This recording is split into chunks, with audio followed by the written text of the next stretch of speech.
Hello दोस्तों, दो राज्य हरियाणा और जम्मू कश्मीर में होने वाले विधानसभा चुनाव से पहले केंद्र सरकार ने कर्मचारियों को बड़ी सौगात दी है। केंद्र सरकार ने यूनिफाइड पेंशन स्कीम यानी यूपीएससी लागू करने का फैसला लिया है। यूपीएससी पेंशन स्कीम क्या है और ये किस तरीके से फ़ायदेमंद है, आइए बात करते हैं। यूनिफाइड पेंशन स्कीम के तहत 50% आपकी बेसिक सैलरी का आपको पेंशन मिलेगा।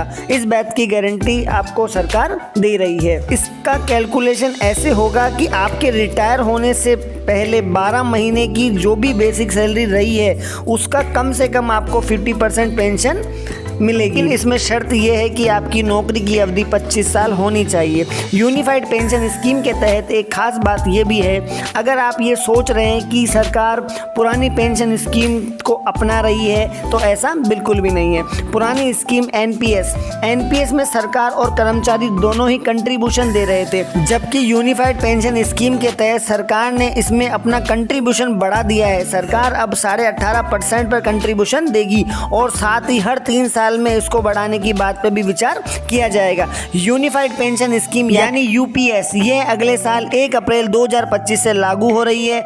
अब आप पूछोगे कि जिन लोगों ने एनपीएस को चुन लिया है, नेशनल पेंशन सिस्टम, और वह नौकरी भी कर रहे हैं, उनका क्या? उनके लिए भी सरकार ने राहत दी है।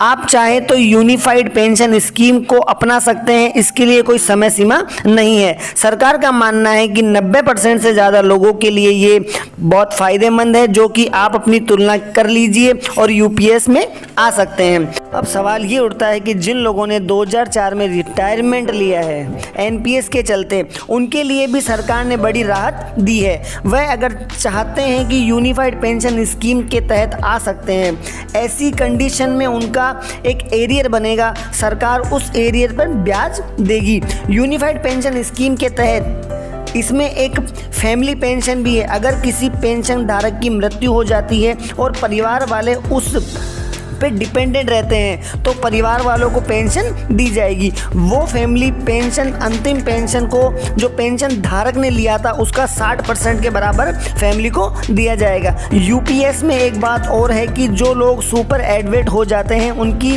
ग्रेजुएटी पर कोई भी फर्क नहीं पड़ेगा। आपको अमाउंट दिया जाएगा, वो लमसम अमाउंट आपकी महीने की सैलरी का 10वां हिस्सा होगा और इसमें भी आपको रिटर्न पर कोई असर नहीं पड़ेगा। और अगर आप वीआरएस ले रहे हैं और 60 साल की उम्र से पहले वीआरएस ले रहे हैं तो पेंशन 60 साल की उम्र में ही चालू होगा, लेकिन बाकी की सुविधाएं आपको मिलती रहेगी। और आपको एक बात और बता दूं, इसमें इन्फ्लेक्शन डिसफ्लेक्शन भी शामिल किया गया है। जिस तरीके से महंगाई बढ़ती है से डीए मिलता है मौजूदा कर्मचारियों के लिए, वैसे ही डीआर की सुविधा यहाँ पे की गई है।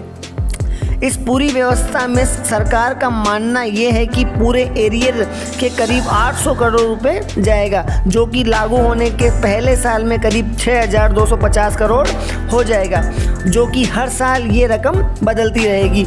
आप भी ये यूनिफाइड पेंशन स्कीम ले सकते हैं।